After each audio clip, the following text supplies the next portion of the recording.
अरे मित्रों, प्रस्तुत है आज हम हर दिन कुछ कहता है सेगमेंट में आज के अंक के साथ।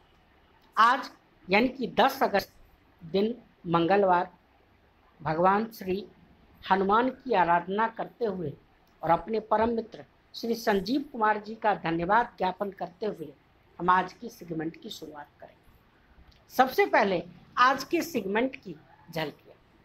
आज के इस अंक में हम लोग देखेंगे आज का सुविचार, 5 इंग्लिश वर्ड्स। आज ही के दिन प्रसिद्ध लेखक और व्यंग्यकार हरिशंकर परसाई का निधन हुआ था। और जी हाँ, आज ही के दिन संसद द्वारा उत्तरांचल राज्य बनाने की स्वीकृति मिली थी। एक बार मैं पुनः रिपीट कर दूं आज के सेगमेंट की झलकियों के बारे में। आज के इस अंक में हम लोग देखेंगे आज का सुविचार, 5 इंग्लिश वर्ड्स। आज ही के दिन प्रसिद्ध लेखक और व्यंग्यकार हरिशंकर परसाई का निधन हुआ था और आज ही के दिन संसद द्वारा उत्तरांचल राज्य बनाने की स्वीकृति मिली थी। आइए विस्तार पूर्वक समझते हैं। सबसे पहले आज का सुविचार।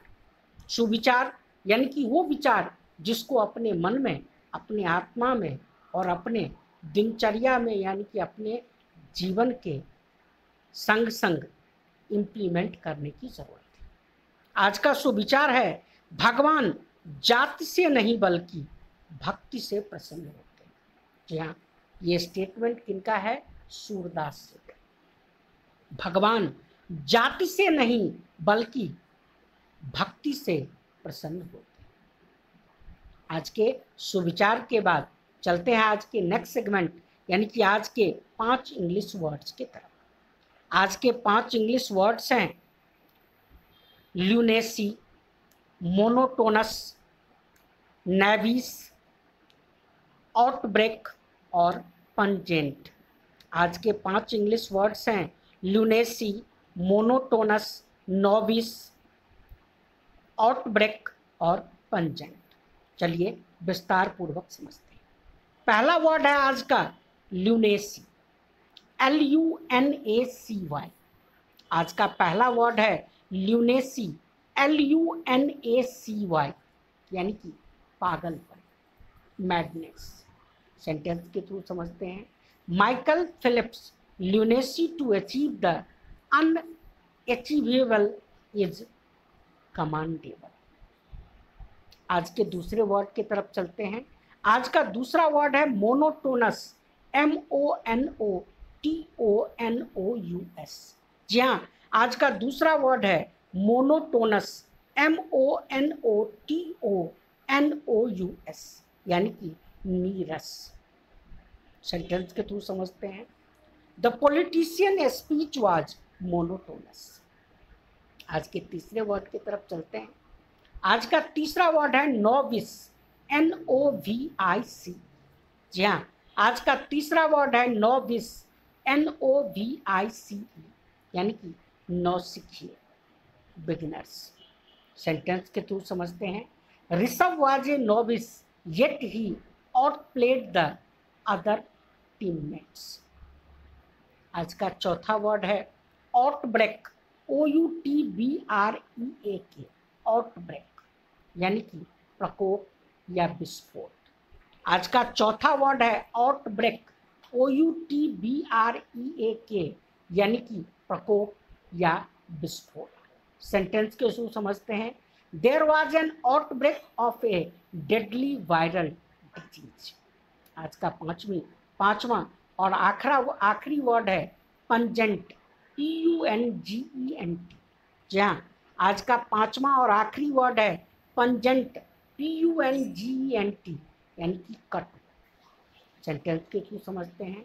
Hydrogen sulphide gas has a pungent smell.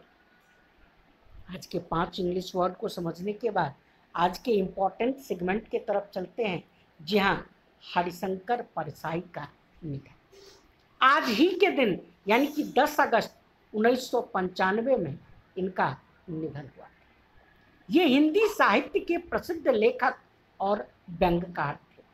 इनका जन्म 22 अगस्त 1924 को मध्य प्रदेश के होशंगाबाद जिले में हुआ।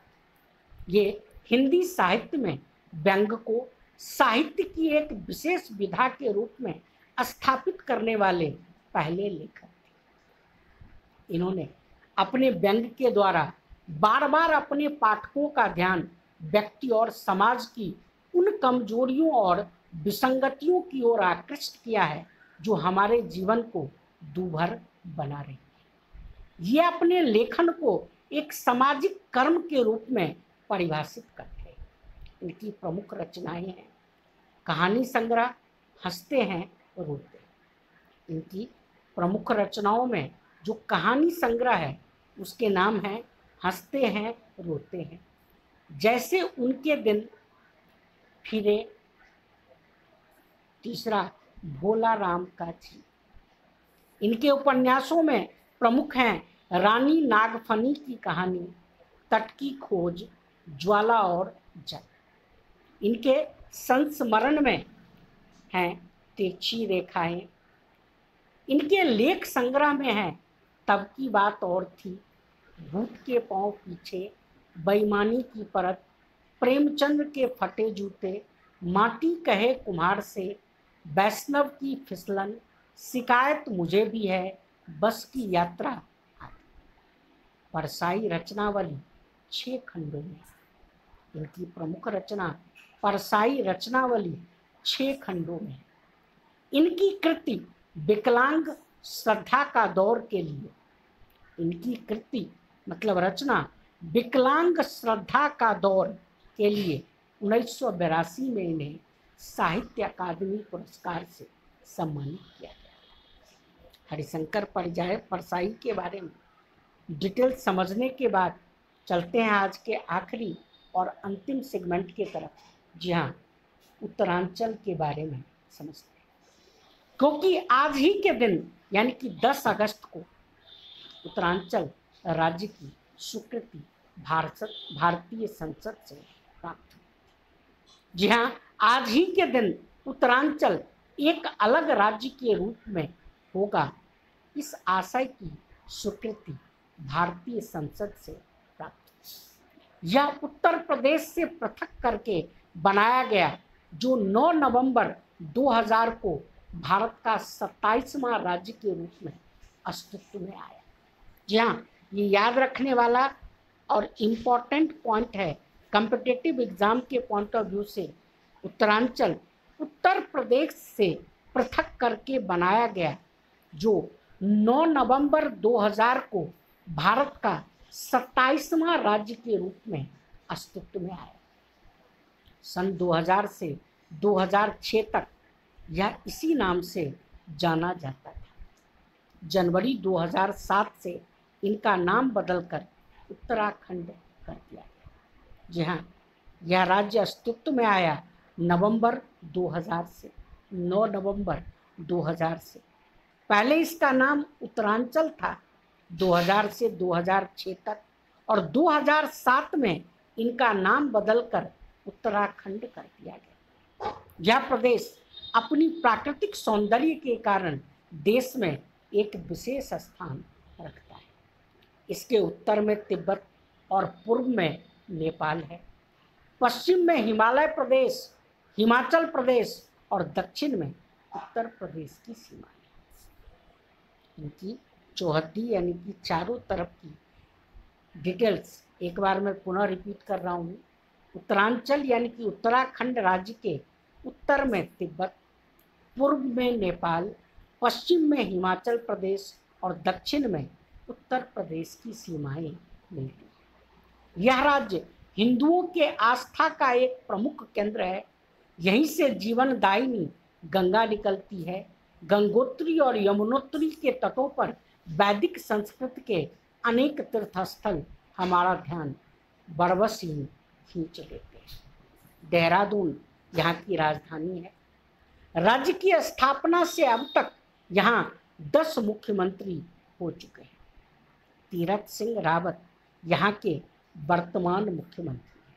जी हाँ, राज्य के स्थापना से लेकर अभी तक यहाँ 10 मुख्यमंत्री हो चुके हैं और अभी यहाँ के मुख्यमंत्री तीरथ सिंह रावत हैं। नित्यानंद स्वामी यहाँ के पहले मुख्यमंत्री थे। लोकसभा के लिए यहाँ से 5 सांसद निर्वाचित होते हैं। उत्तराखंड विधानसभा के लिए 71 सीटें 70+1 यानी कि 70 पर चुनाव होता है और एक नॉमिनेटेड होते हैं। टोटल 71 सीटें हैं। यह राज्य चिपको आंदोलन का जन्म स्थान रहा है। जी हाँ, चिपको आंदोलन आप लोगों ने सबने सुना होगा। पेड़ बचाओ, पेड़ की रक्षा और सुरक्षा के लिए यह आंदोलन शुरू हुआ था। इस आंदोलन का जन्म स्थान उत्तरांचल या उत्तराखंड है। प्रकृति से छेड़छाड़ का दुष्परिणाम 2013 में केदारनाथ की विभीषिका हम लोग देख चुके हैं। जल विद्युत परियोजनाओं और पर्यटन के नाम पर बहुमंजिला होटलों के कारण यहाँ भूस्खलन की घटनाएं बराबर होती रही। आज के इस अंक में इतना ही। स्वस्थ रहें, सुरक्षित रहें, खुश रहें और जी हाँ, कोविड मानकों का दृढ़तापूर्वक पालन करते रहें। धन्यवाद।